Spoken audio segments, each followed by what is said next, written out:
Howdy, IEH1, Raphael. Can you hear me? Is the sound working?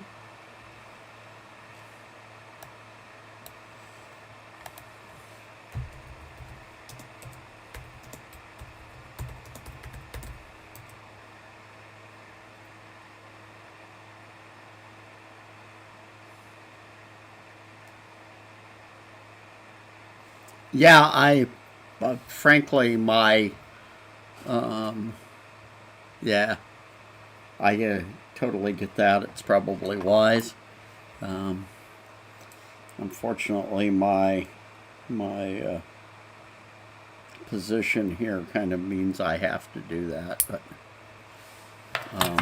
but it does mean my vacations are going to be probably not be visiting the Middle East anytime soon.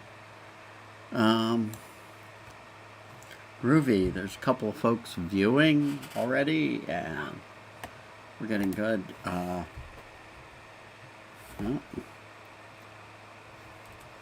let me get my clock up.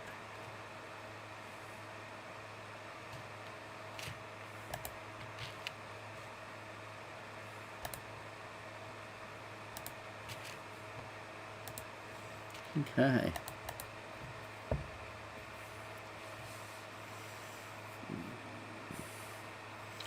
Yeah, I don't think it is for most of us. Um, but yeah, after getting a bunch of people out of the Middle East, I assure you, if you work for Transrescue, you uh, probably are not going to be visiting the Middle East anytime soon.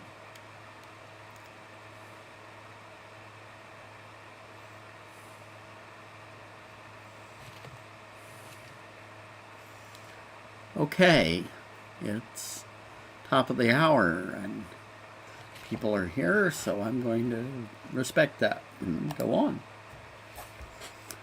All right.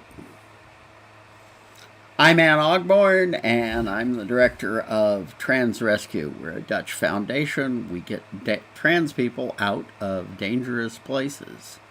To date, we've gotten somewhere around 150 of them out of all of the countries that are green in this map. Our message today is you can get out. We have confidence that every one of you in the audience can indeed get out. The session is to help you plan for that. You're going to have to make a plan, and you're actually going to have to make more than one. Everybody should have a plan for an immediate bug out.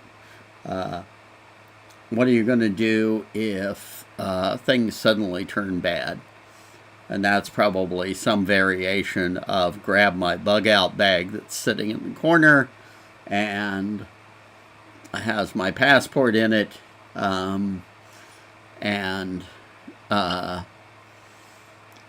take off for Mexico and I live near the border or whatever. If you're a family with a trans person in it and you are planning to, you might have a more complicated plan that's things like, well, we could, if things are looking bad and the roll up to the inauguration. Right now, we're going to start selling off our property. We're going to try and sell our car and our house, but if nothing else, we will all fly to Europe, and then we'll backpack around and look for a job.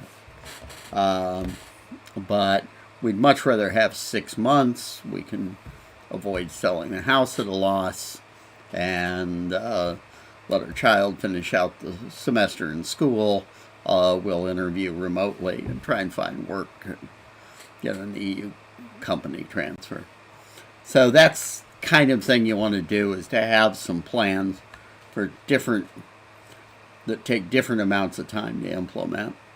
And certainly any steps that can be done now, do them. And then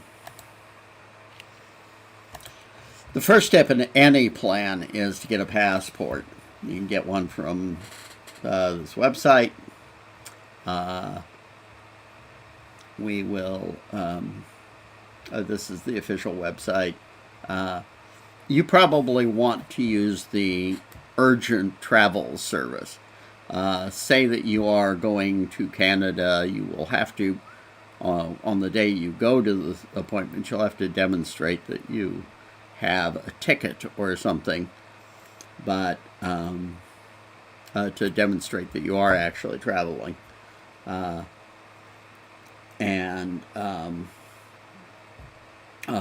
By the way, I did this with a ferry ticket to an island in British Columbia. There are two forms of passport. There is a passport book, which is the standard passport, what we usually think of as a passport. And then there's this passport card. Do not get just the card. Get the passport book. And in fact, even better is to get both. That way, if you lose one or you need to turn one over in order to have a visa stamped into it, you still have a passport document. Ask for extra pages. Say you're starting on a period of traveling extensively. You'll be given an appointment that's a one-day for this one-day service, and you will need. By the way, sorry. Yes, there's an option to get extra pages. Do get the extra pages. You may need them. On the day of your appointment, you will need exact cash in your hands. If you get both of them, it's about $160. You will need passport photos. It is best to go to a commercial passport photo place and get the kind of very obsolete Polaroid system photos, just because you don't want to have your passport get messed up by providing incorrect photos that you made yourself. It's far worth the additional $6. If you once you have a passport, you can later apply and say, I intend to travel to countries that do not accept passports that have been stamped with the other country's visa. Example would be Middle East and Israel, or Pakistan and India. To simplify my travel, I would like a second copy of my passport. That's actually not the reason why you want to have it. The reason why you want to have it is so that if you lose your passport, you've still got a copy.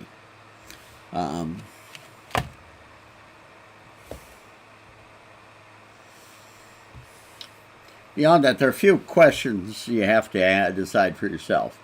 One is how much time you have on your passport. If you have less than about 2 years, you might consider renewing it now before things close in at the end of the year. But on the other hand, that means letting go of your passport at this time, which is a little scary. You might also want to consider the wisdom at this juncture in the way the world is of getting an X in your passport. That J.D. Vance has proposed to stop issuing the X passports. There is a rumor going around they'll be invalidated, but as of the moment, all we've seen is this thing from J.D. Vance saying they're going to stop issuing them. And furthermore, any passport is better than waiting to have your papers changed.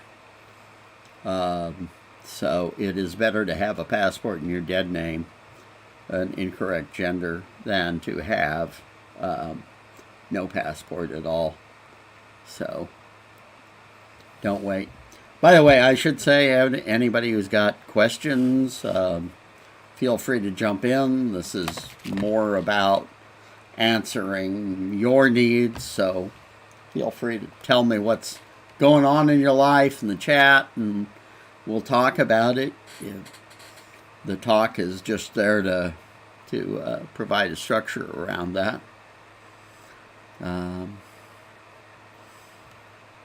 By the way, where are everybody coming in from tonight?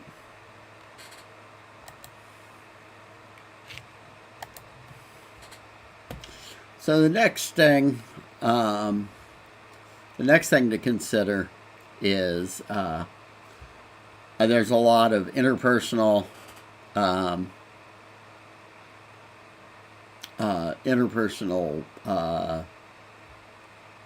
issues that come up, a lot of emotional issues. You may have family that I'm discovering it's a depressingly common situation for trans people to be supporting their birth family and then being abused by them. And those people then don't want to let go when their trans kid wants to get out. If you're an American, you may never have been outside the country before. You can address that one a bit by watching some YouTube travel videos. I'd caution you, some of them take the tack of making excitement by doing danger travel, south of France. The south of France is not very scary. So we all have lots of commitments in our lives, and you're almost certainly either more ready to get out than your partner or less ready to get out than your partner. It's unlikely you're exactly on the same page. You might be, but if so, you're going to have to process that and figure that one out between the two of you. I've played amateur couples therapist in a couple of one-on-one consults.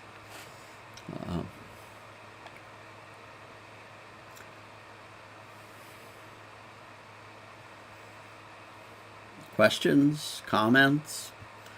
Anybody struggling with people around them not ready for them to move?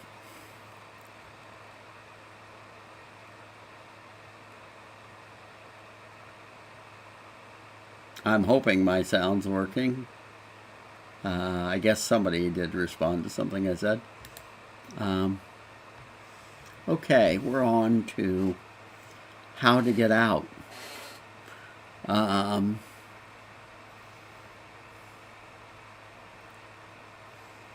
Yeah, my mom's freaking out. My partner's parents are fine. Yeah. Your mom's freaking out in the sense of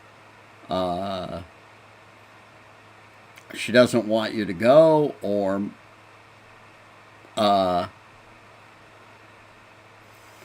your mom's freaking out in the oh, please don't go, your mom's not ready to go, or your mom's freaking out and like, oh my God, you got to get out of here now.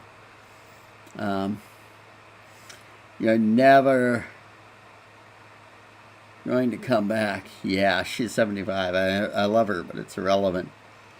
Yeah. I've talked to a surprising number of people who are taking their mom with them.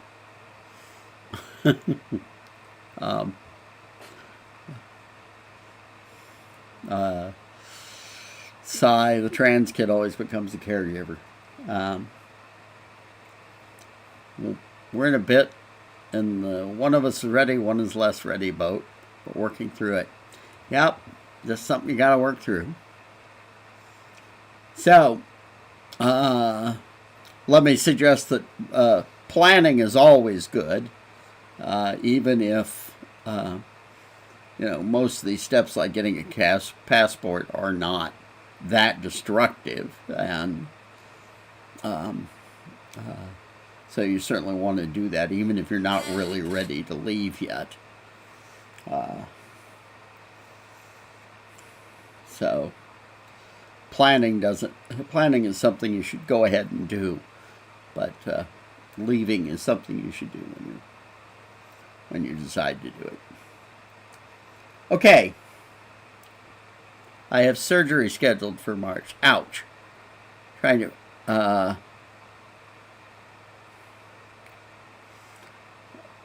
try whether to be out of the country by I have surgery scheduled for March. I'm trying to figure out whether to be out of the country by January 20 to watch how things are going, or exposing myself to the border coming back is more risk. I would say this, even if you are out of the country, then you're going to be able to make that decision in March. And you'll be far happier if by March it is absolutely deadly to be in the United States. You want to be out. If it's not, if your passport's going to be seized if you come back, well, then you probably still are better off than it's going to be seized going out as well. So in that case, you're going to be glad you were out.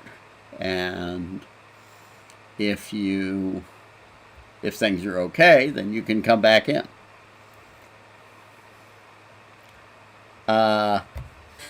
Tourist visas are per country, but once you are in the Schengen area,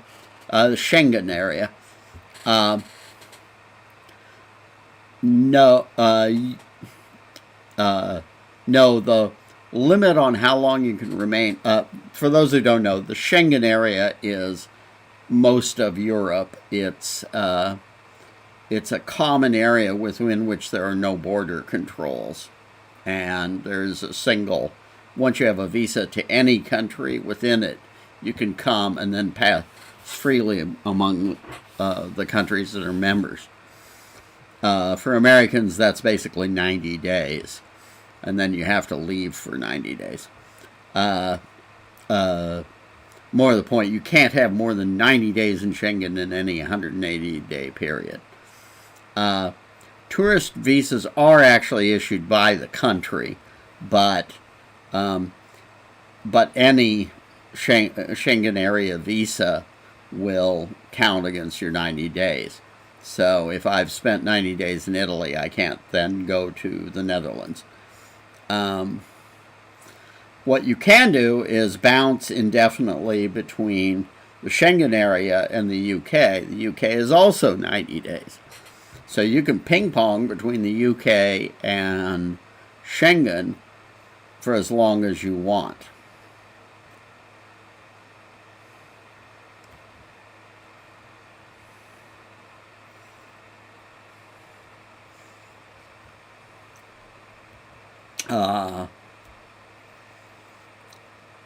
Okay, so on to methods here. First method is kind of The idea, yeah, I don't recommend settling down in the UK, but if you need to ping pong, it's at the moment reasonably safe to be in the UK. My housemate is cleaning out a locker there, and we go over to the UK occasionally. One of our board members lives in the UK. Okay, so the first method is what I'd call normal immigration. If you can get a job in the EU, you can move to the EU. There's a special system called DAFT that we're going to talk about that allows you to move to the Netherlands, and you can retire. In many places around the world, there are communities of expat Americans who have retired.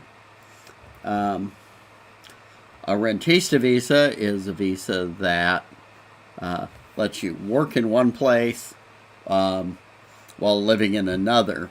For example, if you work on a computer, if you're a programmer and you work remotely, there are many countries that will let you live there as long as your income comes from outside the country.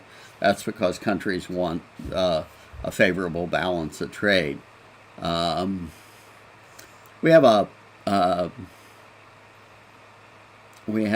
video called "Where Can I Go?" that explains this in a bit more detail. A third way is there are actually some ways to get citizenship pretty fast if you're sort of in the right place. If you have a home, it may be within reach to get a citizenship by investing in the country. If you have a home with considerable equity, you may be able to transfer that equity. Sell your home, buy one in the country, and that may get you in. Of course, if you can get married, or if you happen to be lucky and you have an ancestor, we'll talk about that in a bit more. Another way is, these are just the intros. I'm going to talk about each one in detail. Another way is to kind of not settle down, but become young person on the hippie trail.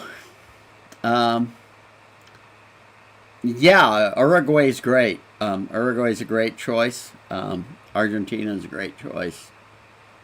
Brazil is politically a bit iffy, but can be a great choice. Argentina and Malta often compete for being on the top of ILGA's ranking on gender identity. Okay, the hippie trail.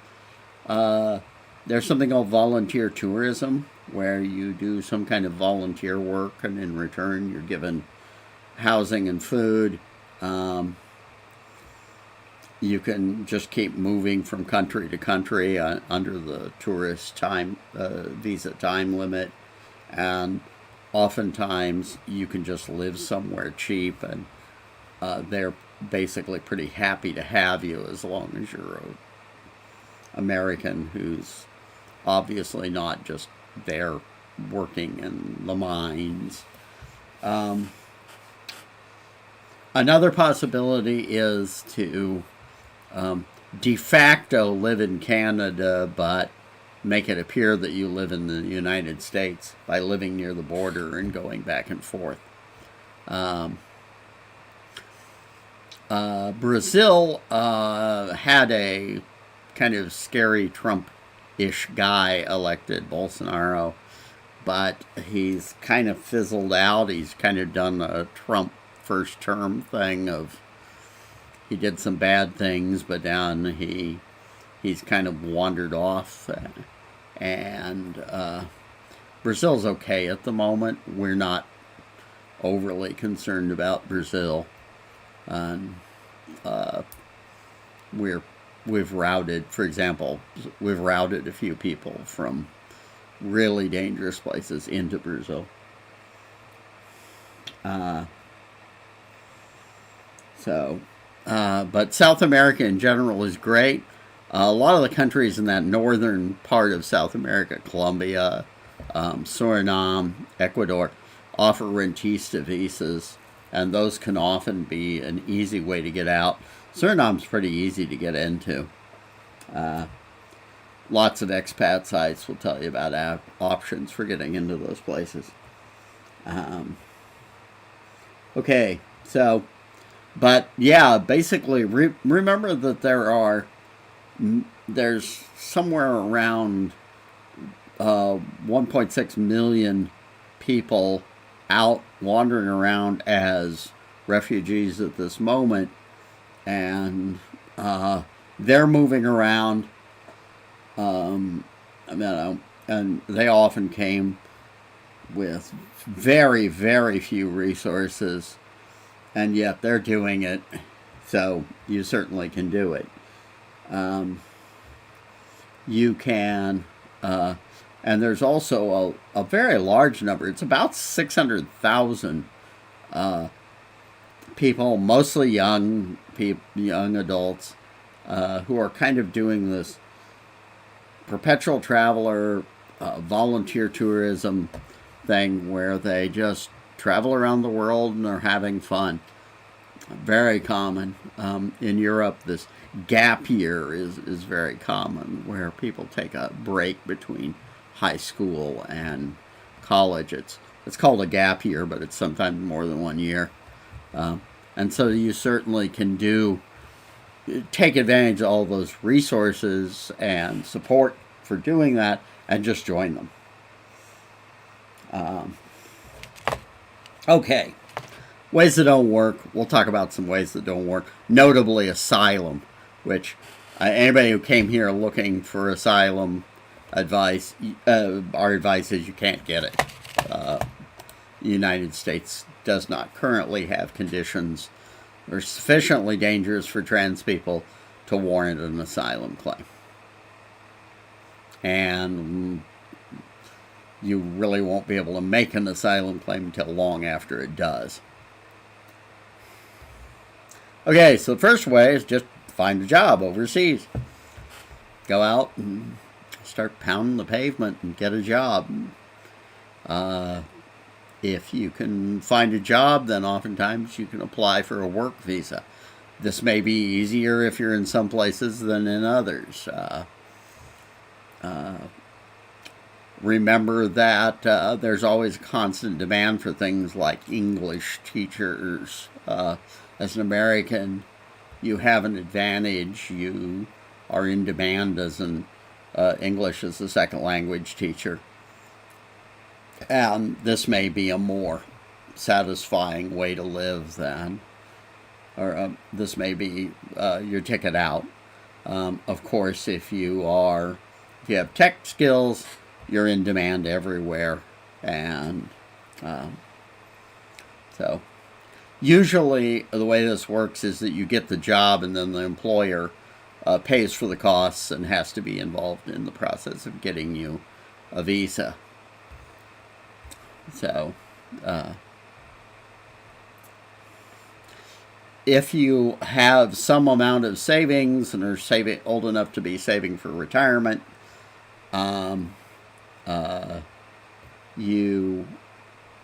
which I'm aware, if you are younger than a certain age, that's very hard to do. But if you are in that category, consider that you may be, even if you are 40, you may have enough savings that you can basically retire to a place where the living is cheap and live on your savings. And certainly if you are on some form of ongoing payment, you may be able to move someplace on a retirement visa. And this, by the way, may be an option for those who are disabled. We'll have a special section on disability. We're going to have a bunch of special topics. We'll have one on rentista visas, one on Canada.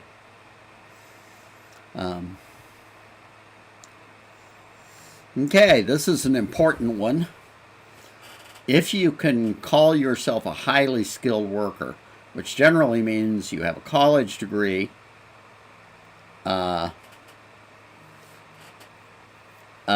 I'll talk about that. Let me finish talking about the DAF visa, and then I'll come back and talk about your question.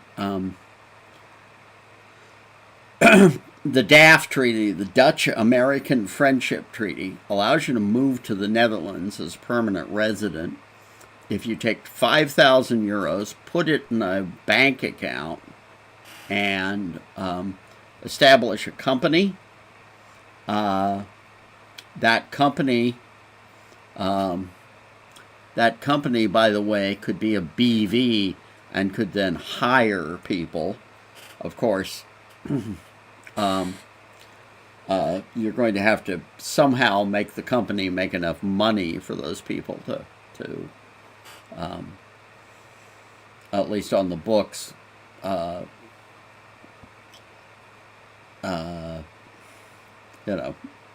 get paid. So you can establish a company, live in the Netherlands, and then operate the company. The company can be a consultancy. For example, I'm actually personally in the Netherlands on a DAF visa, and in theory I'm here operating a computer consultancy, which simply means that if you want to hire Annie as a programmer, you actually pay my company, Coders Circle, a fee for my services.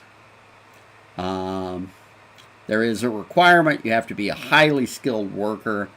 That generally means you either have a college degree or you can demonstrate an equivalent sort of level of experience. I actually have no degree. I was in college in the 1980s and transitioned, and they suggested I not come back for my senior year. So I have no degree. But I've been a software engineer for 40-some years. I showed some, links to videos of me talking at conferences and that kind of thing, and I had very little trouble proving it. Okay.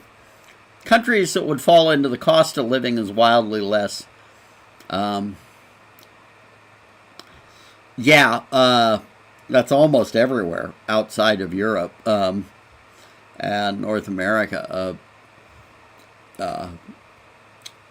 Almost everywhere else is cheaper, but some places are noticeably cheaper. The Philippines, you can live pretty comfortably on $500 a month.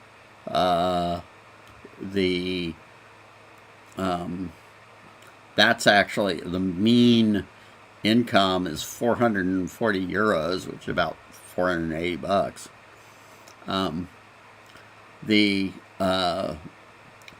And there are many countries where that's true. And just kind of taking the Philippines as an example, it's not a terrible place. It's a reasonably modern, sane country. It's not some weird hellhole. Similarly, a lot of South America, Ecuador, etc., etc. And a lot of these places actually are pretty good on trans rights.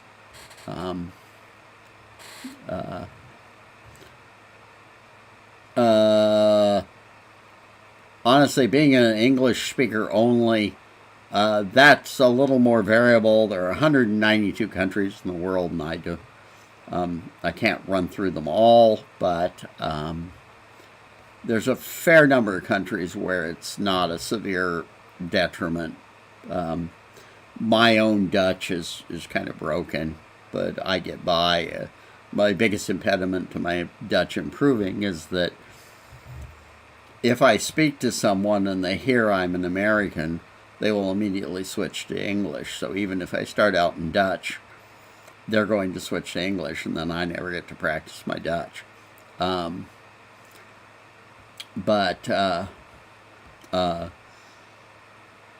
South America, Spanish is very useful, or Portuguese if you're in Brazil. In many countries, you can get by with just English. I think so. If you're planning on a place, the thing to do is check out expat sites. They're great for this kind of thing, and everybody should be visiting expat sites. Somebody asked about cost of living. I have a reference for you. There's a site called Expatistan. I will put it Expatistan. I think it's .com. But as they have a cool tool, you put in the name of the city you're in, the city you're going to, and it'll tell you what the relative cost of living is. And then it'll tell you how it came up with that number. You should read through how it came up with the number, which is going to be a bunch of prices, because sometimes it can be thrown off by one oddball price.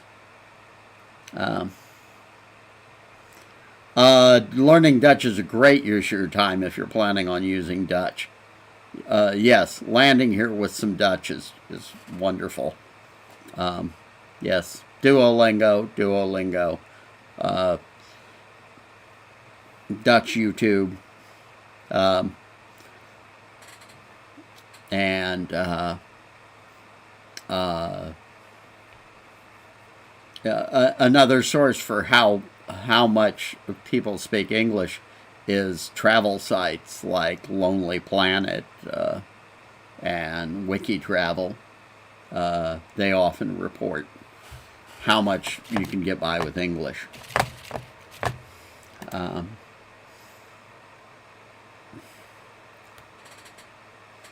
That is a little variable. Okay. All right, rentista visas. You can, if you're a remote worker, if South America is open, I may swap that to Spanish, however. South America is open, it's a good choice. Kind of look at the economy of the country you're going to and read about conditions. Try to read, reliable, reasonable sources. Hunt around the social web. Try and talk to people who live there, because, you'll hear. I run into people all the time who tell me about places I've actually lived, and they say, oh my God, you lived in India, that must be crazy and terrible. And I'm like, no, actually, Bangalore has a pretty vibrant tech scene and reminds me of Silicon Valley in the early 90s. All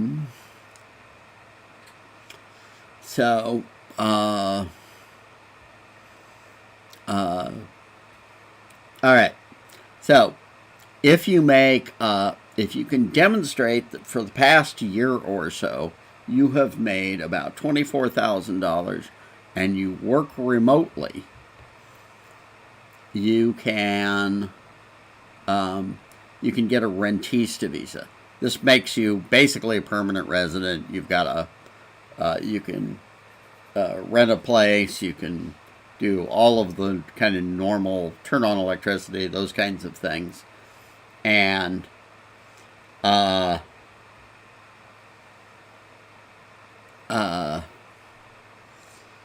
then many countries are perfectly happy for you to live there as long as you continue to do that work for overseas company. This, of course, is great for the balance of trade, because if you buy a hamburger, you're going to do it locally. So you may be buying paella at the local, the little, what do they call those? Umbrella cafe, but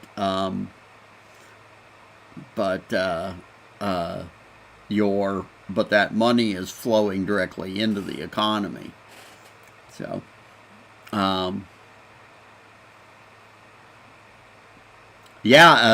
if you're working remotely for an American company,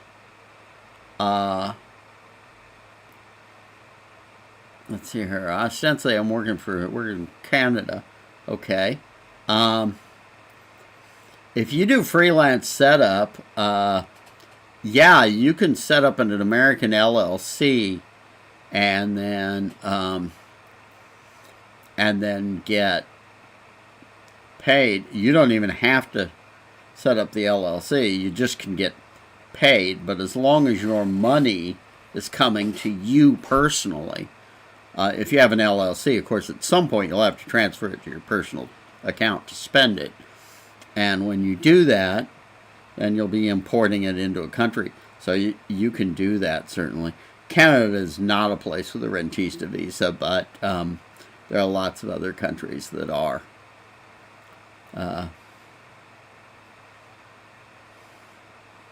And yeah, Duolingo does tend to work. So it won't get you to full fluency in any short time, but it's certainly a big help. Okay, so everybody got a remote worker and how it works. There's a couple of things that are downsides. One is they often ask that you demonstrate an income that's far more than you actually need to live someplace. So $24,000 a year is a very common figure.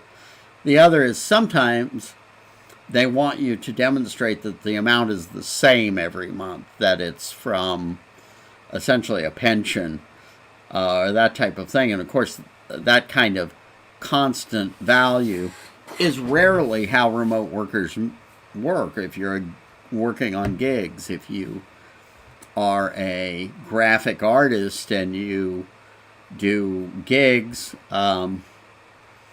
yeah, I wouldn't spend almost $4,000 on a language tutor. I wouldn't do that. That doesn't strike me as a good use of money. I think you're better off if you're coming to the let's see here, you're coming to are you learning Dutch? I'm a little lost. Oh, yeah. Okay, if you're learning Dutch, I would say learn the Dutch from Duolingo and whatever free resources. And then once you've come to the Netherlands, you can, there are many options for free Dutch lessons. There are, the Dutch libraries give Dutch lessons, for example. So, rentista visas do allow you to bring your spouse and your children, yeah. So is DAFT, by the way. Yeah, so DAFT should definitely, it sounds like, be on your list. Okay. Yeah, the other thing is if you're moving someplace like South America, remember that hiring a local tutor in person may be quite inexpensive. Are there places that allow adult independence? What's your relation to your dependent? Is this like my brother's disabled and I take care of him?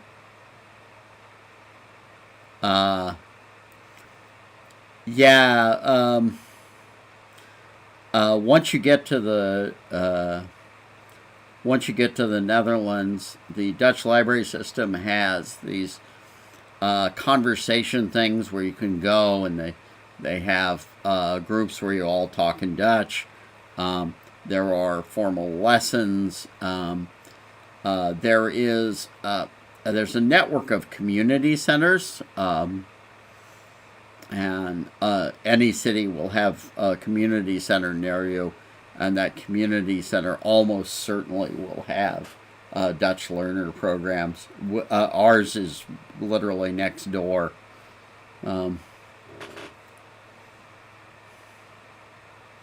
Your child. Oh, you have an adult child. You'll have to check by country and by age. There is usually some provision if you have a 19-year-old, they understand that that person may not be fully living on their own. So, yeah, you'll have to check exactly where you're going. And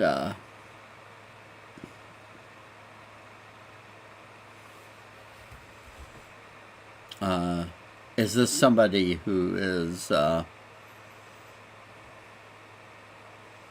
also disabled? Is your child disabled, or just like 19 and...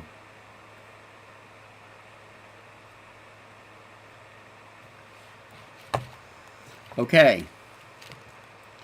Sorry, there is a delay, but Daft would be in a... Yeah. And Daft, by the way, would... I don't remember exactly how old your children can be and still use Daft. All right. So, they're disabled. Okay. You probably can get permission to bring them as a dependent. Yeah. They're generally pretty reasonable about such things. Okay. Next way is you may be able to claim citizenship somewhere. For some countries, if you have a parent or a grandparent, almost every country will let you claim citizenship if you have a parent that has that citizenship, or was born there, or if, or in many cases, if it's a grandparent. For example, Ireland, it's grandparent. And sometimes this means going on a kind of crazy genealogy for genealogy of desperate measures, but because you have to come up with crazy things like your grandfather's birth certificate. But fortunately, if you're in that position, but for some countries it goes back 3 or 4 generations. So if you have someone in your last 3 or 4 generations who came from another country, you may actually be able to claim citizenship there. It's surprising the number of people who can.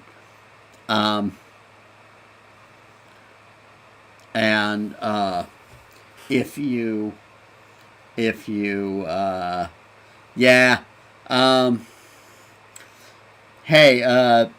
you lost your thread at your partner's grandmother since she was adopted. Drop us a line and ask for a citizenship consult.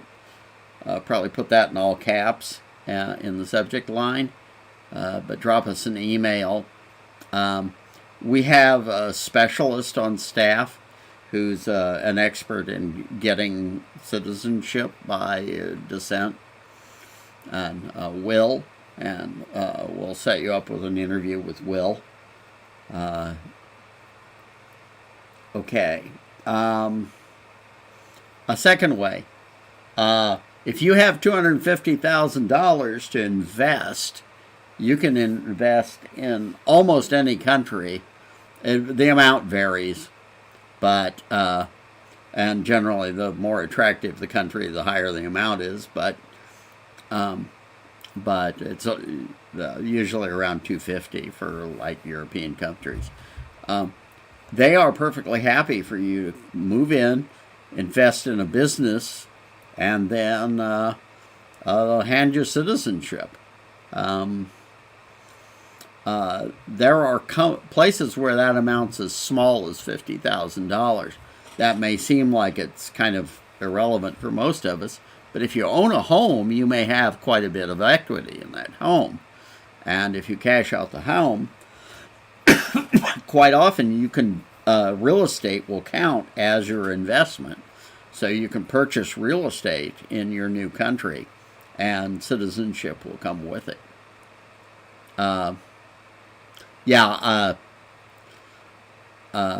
Ireland is definitely 2 levels. Ireland may be unusually cooperative about dealing with adoption because of the whole Magdalene Laundry scandal. We do. If you write to us and ask for it, I can get you that. I do have that list. I don't have it in front of me. But I think we've got it.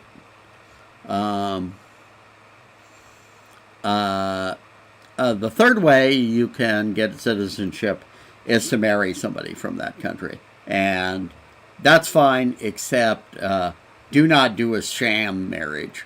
The immigration departments of every country have gotten quite good at figuring those out. They've had many decades to figure out how to get it, to avoid people doing that, and only do that if you're actually getting married. Okay. All right. The hippie trail. Fact is that as an American, you're welcome without a visa in 144 different countries. You can often stay 90 days in many of them. So you can just knock around. You will end up being on the hippie trail. And, of course, you'll have to answer the question, how do I make a living? Well, there's a couple of ways to reduce your expenses considerably. There's several ways. One way is there are a bunch of sites for something called volunteer tourism, where you go and you volunteer somewhere, you work there as a volunteer, and in return you are given accommodation, housing, and food. So all you have, and yeah, that picture's awesome.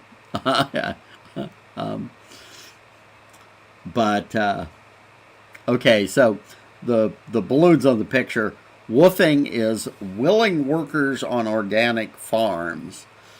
Basically, you go to an organic farm or an eco-village or this kind of back to the land place. You help on the farm. Quite often, these work well with married couples. You can often volunteer as a couple. Most of these websites have an option to say we want to volunteer as a couple. So woofing, almost all these sites have a membership fee. It's don't pay an excessive fee. 35. I think woofing is 35. Workaway was a bit more. It was $60. But woofing, you have to join the different country ones. Many of the countries are independent. But married couples are really common. But you go,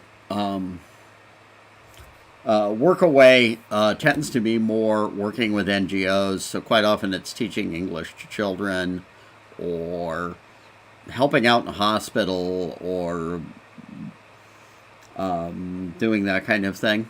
It can be almost any kind of that sort of work.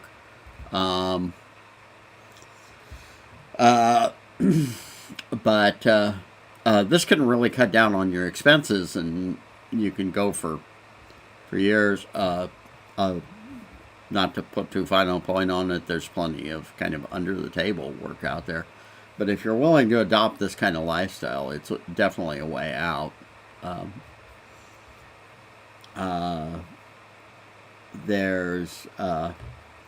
And you can knock around for years. There's lots of kids doing it.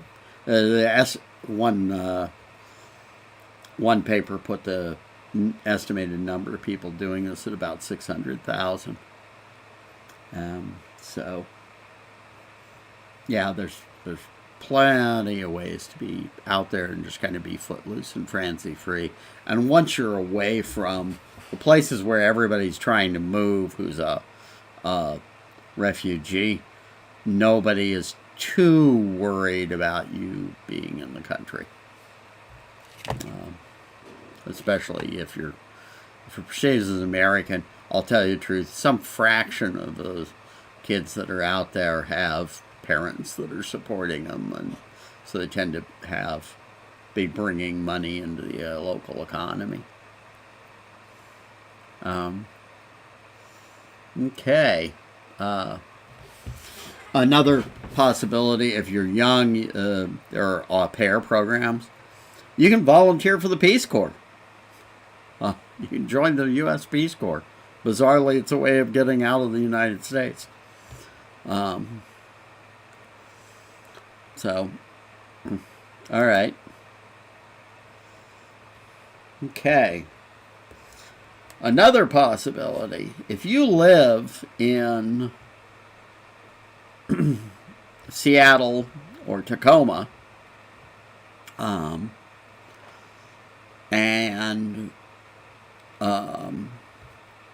you drive across the border, you'll get used to just driving across the border fairly frequently. Well, if you end up renting a place on the other side of the border, you can be living in Canada, but your bank account is in the U.S., your official residence is one of those private P.O. box places, and you are de facto out of the country,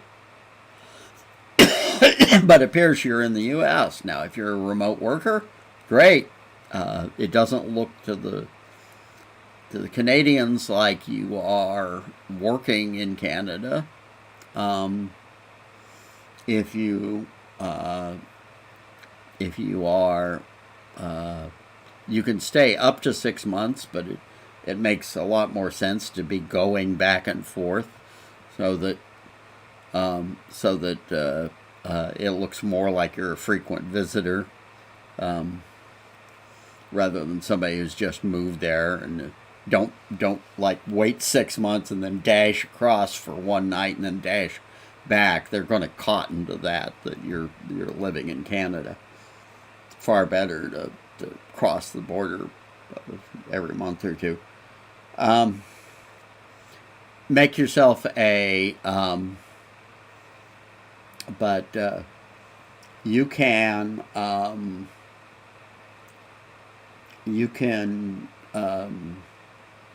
do this kind of thing, and in fact, you're going to end up, of course, with contacts in Canada, and you may end up with meeting somebody who'd like to hire you, and you can probably find a work situation and get a work visa in Canada and end up living in Canada and just kind of ooze your way over the border. If you're in Canada and they announce they're seizing trans people's passports or what have you, then fine, at least you're in Canada, and at that point you have something very close to a valid asylum claim. What I suspect will happen is not so much asylum as something that akin to what happened to draft resistors in the Vietnam War, where Canada simply will not exactly give you asylum, but will take no steps to deport you. And if you ever go to Canada, you're going to you'll find that most used bookstores are run by an elderly American man. That's a legacy of draft resistance, because that was it's like the Vietnamese nail salons. It was the low capital business for somebody who couldn't work legally in Canada.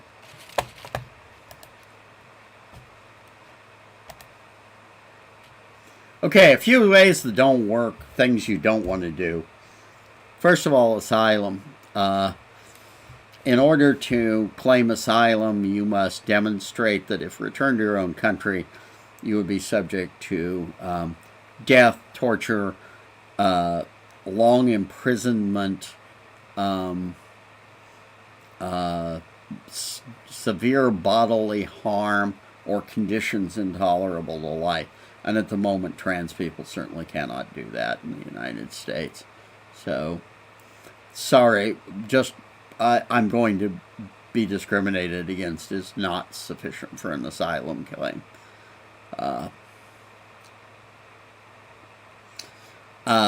Overstaying. The downside of overstaying a visa is that you might be ejected. In a few places, overstay, excuse me, can actually get you arrested and imprisoned, but and if so, somebody I'm sure will warn you. But generally, overstaying will just get you ejected if you are. But generally, the problem is that if you overstay, then it'll be marked in your passport, and it's going to make it harder the next place you go to get in. So I recommend if you're about to overstay, get the heck out. Don't be in a country illegally.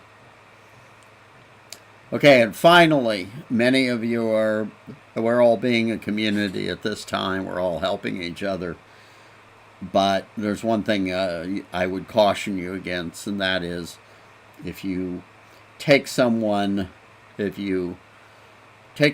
from one country to another, even with their willing consent, and they are under the age of 18, they're under the age of majority for that country, in fact, then you have committed the crime of child trafficking. It's a serious felony, carries 12 years or something in the United States. I do not recommend getting involved in child trafficking. And yeah, that does apply to that 17-year-old trans woman with the unaccepting parents that you are trying to give her some money to get to Germany. So be careful of that. That's about all you have to do is give her some money. In fact, we are cautious in even what we say to such folks because we don't want to be construed as giving advice. That would actually go over the line. Instead, we talk about in general what people can do. Okay. Here's some issues that have to be considered. You, of course, might have some commitments. It's tough. You know, if you're on the research team or you're the leader of your local community orchestra, and a lot of that, it's really painful to kind of break a lot of those. You may have even more serious commitments. You may be taking care of an elderly parent. You'll have to deal with them. Possessions. Shipping things overseas is actually quite expensive. I recommend thinking about if your plan is to get out at some point, just start getting rid of your possessions, putting stuff on eBay and liquidating everything. We will have a special section on disability and disability payments. By the way, person with a disabled child, you probably want to come to that. And then finally, yeah, all of this. It is possible to get out even if you really don't know where the rent is coming from next month. But money makes where you land at the other end easier. I'm sitting on a massive pile of books that are all going. Yeah, I personally, before I got out, I was half owner of an engineering works. I had every tool imaginable. I owned my own laser engraver, 3D printer, CNC milling machine, CNC lathe, etc., etc. For somebody who has a lifetime of making things, this was paradise, and I'd finally acquired them, in my like late 50s, and then lost them when I left. So I feel the possession ones really, really keenly. I now have a little box, a householder of of homeowners' tools, and it's kind of painful to look at sometimes. So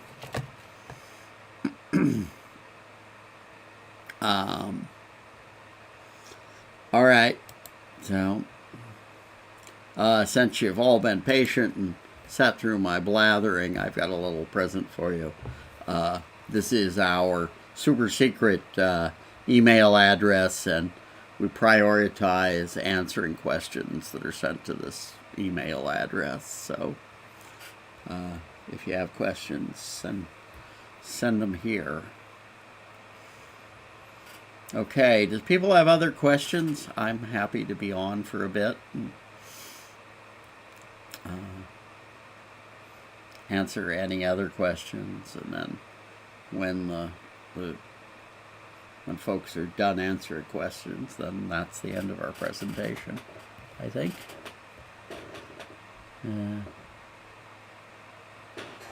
Oh, hang on. Age restrictions for immigration. Well, without your parents' permission, 18 is the lower end. Anything below that, and you can do it. But you are a child fleeing your parents, and if they try and get you back, you will have to request protection. If you're in that position, talk to us. If you're outside the United States and facing possibility of deportation back. Otherwise, get yourself out of the U.S. Do not depend on others. You are endangering them. On the upper end, frankly, quite often, if you are retirement, if you are retiring, that's a good thing. If you're on retirement, that's a good thing. If you're bringing in retirement. Otherwise, yeah, they would prefer young workers, because nobody wants to pay to educate children or care for the elderly. Everybody wants to have people who contribute to their economy.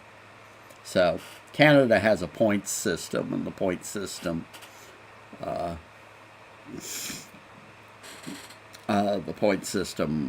will address that.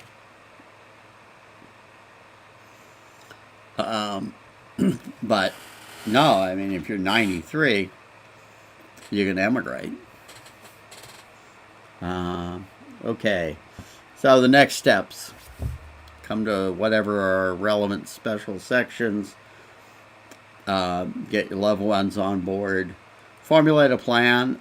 We are doing office hours. Those are proving useful. That's just an open time when I'm in a Google call. I don't have a presentation. I just talk to people. And you can drop into those. Quite often you'll be the only person there. Occasionally there's somebody else in the call, but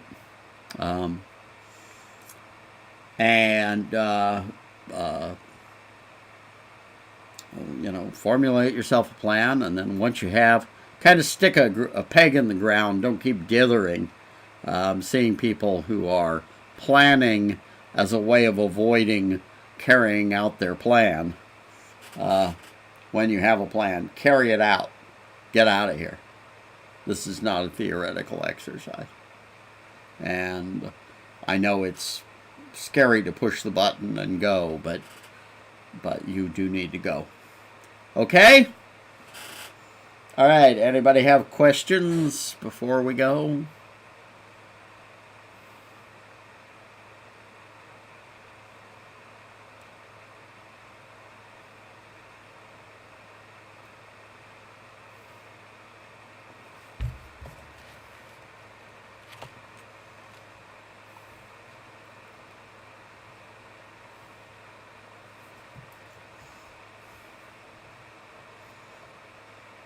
Yeah, it is lonely doing it on your own.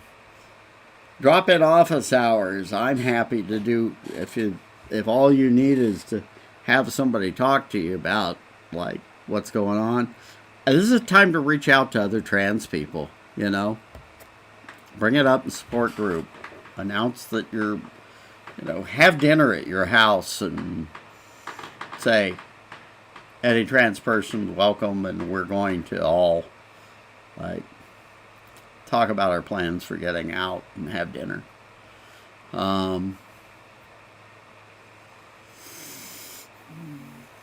Yeah, talk to trans people in your own community. Okay? Great. All right. Thank you. If you are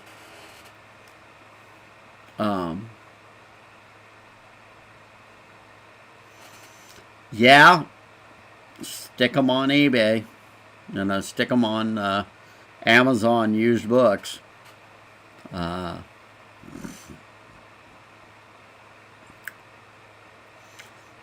Okay, take care. I will see you all around. I'm going to wait one time through the delay, and then I'm going to sign off.